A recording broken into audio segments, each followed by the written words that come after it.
Video शुरू करने से पहले बता दूं कि जिन्होंने अभी तक पार्ट 1 नहीं देखा है, वो ज़रूर पार्ट 1 देखें, क्योंकि पार्ट 1 देखे बिना इस मूवी के बारे में कुछ भी समझ नहीं पाएंगे। पार्ट 1 देखने के लिए डिस्क्रिप्शन या कमेंट बॉक्स चेक करें। कुल सहन नहीं कर सकती। सूरज की रोशनी में वे अपने आप ज़ॉम्बी में बदल जाते हैं, इसलिए वे केवल रात में ही ओवरवर्ल्ड में मौजूद हो सकते हैं। इसी कारण उन्होंने स्टीव को जिम्मेदारी दी थी कि ओवरवर्ल्ड से उस और को लेकर आए। खैर, यहाँ जब स्टीव उनके पास सिर्फ वह ओनन देखता है, तभी वह अच्छे से वह वस्तु उनसे मांगने लगता है। लेकिन हेनरी उसे बताता है कि इसी क्यूब के माध्यम से वे इस स्थान में पहुंचे थे, तो संभव है कि इसी के माध्यम से वे अपने दुनिया में वापस जा सकें। इसलिए इसे उसके हाथ में सौंपने का कोई मतलब नहीं है।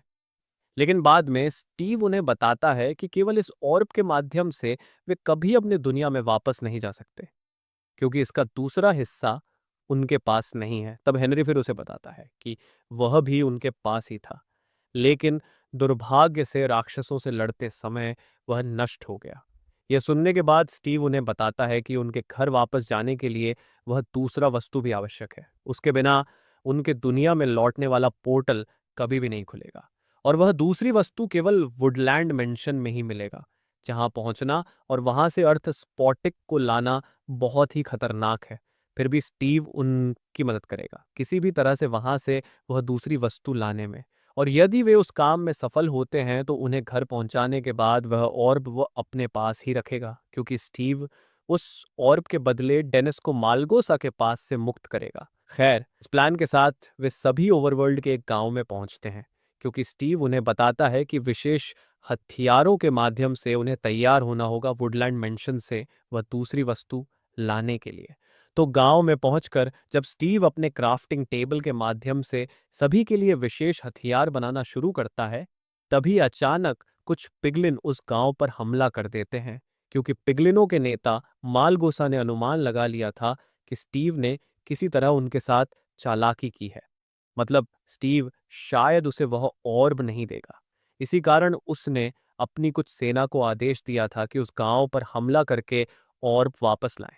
लेकिन पिगलिनों का हमला देखकर स्टीव, गैरेट और हेनरी किसी तरह वहां से भाग जाते हैं, और नताली और डॉन दुर्भाग्यवश उनसे अलग हो जाते हैं। लेकिन कुछ समय बाद नताली और डॉन स्टीव का पालतू डेनिस देखते हैं और उसे भी पाल लेते हैं।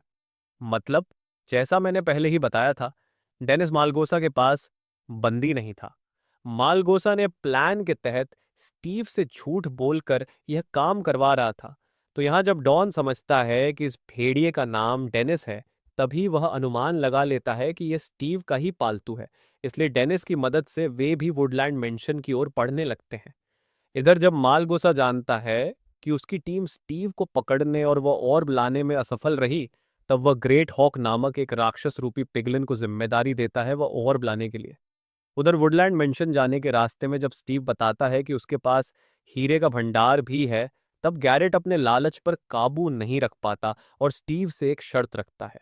चूंकि इस समय ऑर्ब गैरेट के पास है, तो गैरेट स्टीव को बताता है कि वह यह ऑर्ब तभी देगा जब स्टीव उसे अपनी हीरे की खान में लेकर जाएगा, क्योंकि अपने दुनिया में लौटने से पहले गैरेट यहाँ से काफी हीरे लेकर जाना चाहता है ताकि अपने दुनिया में अमीर बन सके। स्टीव भी उसकी शर्त मान लेता है और वे घूमकर उस हीरे की खान में पहुंचते हैं।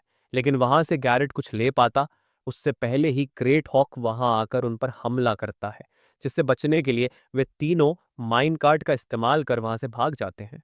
और अंत में बेलनुमा कुछ जीवों की मदद से वे ग्रेट हॉक को पीछा छोड़ने पर मजबूर कर देते हैं। इसके बाद वे समय अनुसार वुडलैंड मेंशन पहुंचते हैं और स्टीव और गैरेट योजना के अनुसार वहां के रक्षकों को भ्रमित करने की कोशिश करते हैं। और इसी मौके का फायदा उठाकर हेनरी चुपके से वुडलैंड मेंशन में घुसकर अर्थ क्रिस्टल और एक एल्डर पर्ल हासिल कर लेता है। आपको बता दूं, इस एल्डर पर्ल के माध्यम से कोई भी व्यक्ति इस स्थान के किसी भी हिस्से में टेलीपोर्ट कर सकता है। तो आवश्यक वस्तुएं हासिल कर जब वे बाहर निकलते हैं, तभी उनके रास्ते में मालगोसा खुद खड़ा हो जाता है। वह झटपट उनके पास से ऑर्ब छीन लेता है और फिर अपने सैनिकों को आदेश देता है कि उन सभी को मार डाला जाए। लेकिन गैरेट बाकी सभी के साथ मुकाबला कर स्टीव और हेनरी को वहां से भागने में मदद करता है और बाद में एक विस्फोट में वहीं मारा जाता है। इसके बाद देखा जाता है कि स्टीव और हेनरी डॉन और नताली के कमरे में जागते हैं, जहां स्टीव अपने पालतू डेनिस को भी देखता है। दरअसल स्टीव और हेनरी वहां से भागने के समय दुर्घटनावश क्रैश लैंडिंग कर बेहोश हो गए थे, जहां से डॉन और नताली ने उन्हें बचाया। इधर देखा जाता है कि मालगोसा ओवर्ब का इस्तेमाल कर नेदर पोर्टल को एक महाशक्ति के रूप में इस्तेमाल कर सूरज को पूरी तरह से मिटा देता है, ताकि उसकी पूरी सेना बिना किसी बाधा के ओवरवर्ल्ड पर कब्जा कर सके और यहाँ का सारा सोना लूट सके। लेकिन जब स्टीव यह दृश्य देखता है, वह तुरंत सभी को बताता है कि चाहे जो हो, मालगोसा को उन्हें रोकना ही होगा, नहीं तो ओवरवर्ल्ड की यह सुंदर दुनिया वह पूरी तरह से नष्ट कर देगा। फिर वे तुरंत एकजुट होकर क्राफ्टिंग टेबल के माध्यम से विशेष हथियार और आयरन गोलम की एक सेना बना लेते हैं, जिनकी मदद से वे पिगलिन सेना के खिलाफ लड़ाई करेंगे। तो योजना के अनुसार पूरी तरह से तैयार होकर जब वे पिगलिन सेना के सामने पहुंचते हैं, तब दोनों सेनाओं के बीच लड़ाई शुरू हो जाती है। स्टीव तब अकेले मालगोसा के सामने पहुंचकर उससे लड़ाई शुरू करता है और डेनिस एल्डर पर्ल के माध्यम से टेलीपोर्ट कर उस ऑर्ब को छीनने की कोशिश करता है, ताकि यहां फिर से सूरज उग सके। लेकिन दुर्भाग्य से ऑर्ब हासिल करने से पहले डेनिस ऊंचाई से गिर जाता है। हालांकि अंतिम समय में गैरेट एक एयर बैलून के माध्यम से उसे मौत से बचा लेता है, मतलब गैरेट उस विस्फोट में मरा नहीं था। खैर, इसके बाद किसी तरह वे उस ऑर्ब को वापस हासिल कर लेते हैं और सूरज उगने के साथ ही सभी पिगलिन ज़ॉम्बी बनकर पराजित हो जाते हैं। इसके बाद देखा जाता है कि वे फिर से पोर्टल खोलकर सभी अपने अपने दुनिया में वापस लौटते हैं। बाद में पांचों मिलकर ब्लॉक सिटी बैटल बर्डिसिस नाम का एक गेम लॉन्च करते हैं, जो रातों रात सभी के बीच मशहूर हो जाता है।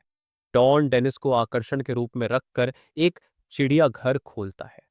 नताली आत्मरक्षा सिखाने के लिए एक स्कूल खोलती है। कैरेट स्टीव के साथ मिलकर उसके स्टोर को फिर से पुनर्जीवित करता है और हेनरी आखिरकार अपने बनाए एक जैकपॉट के जरिए सफलतापूर्वक उड़ने में सक्षम हो जाता है। और यहीं पर यह मूवी समाप्त होती है। तो आज के लिए बस इतना ही। वीडियो कैसा लगा जरूर बताइएगा। अगर अच्छा लगे तो वीडियो को लाइक और शेयर जरूर कीजिएगा। और अगर आप मेरे चैनल पर नए हैं तो चैनल को सब्सक्राइब करके बेल आइकन जरूर दबाइएगा। तो मिलते हैं अगले वीडियो में। तब तक के लिए बाय।